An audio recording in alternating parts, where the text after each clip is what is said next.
piece of Huntsville history faces partial demolition for private development. The Annie Mertz Center in historic Twickenham is a 1928 school building that currently houses Huntsville City Schools administrative offices.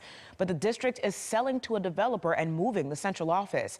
News 19's Madison Neal went to a town hall tonight where residents were able to ask questions and voice their concerns about the future plans for the building. And she joins us now live. Madison?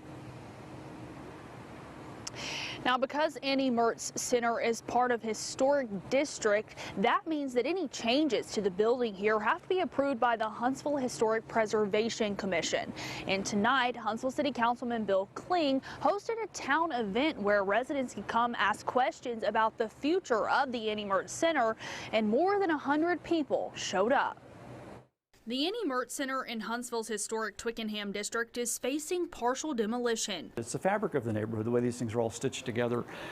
But I understand the reality of the situation. That reality is the Huntsville City School Board of Education is selling the building to real estate developer Crunkleton Associates and relocating its central office. That's a big building, and I just don't know that it would be feasible for anyone to try to make something out of the whole building. The developer has gone before the Historic Preservation Commission to ask for approval to demolish the add-ons to the original 1928 building. It's important for the Historic Commission and the city and the neighborhood to work together to make sure it blends in nicely. They plan to turn the building into condominiums and subdivide the extra land space for individual homes.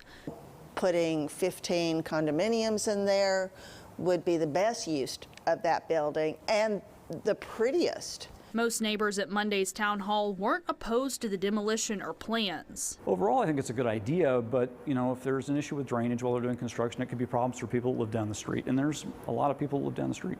But are just concerned about the details of how it will come to fruition.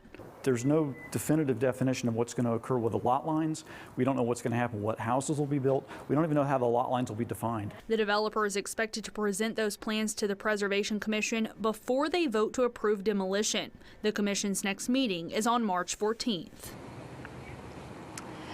And the $3.5 million deal to sell the Annie Mertz Center still isn't final. Now, that deal depends on several contingencies, including the approval of the demolition, and a school board member told me that today. Reporting live tonight in Huntsville, Madison Neal, News 19.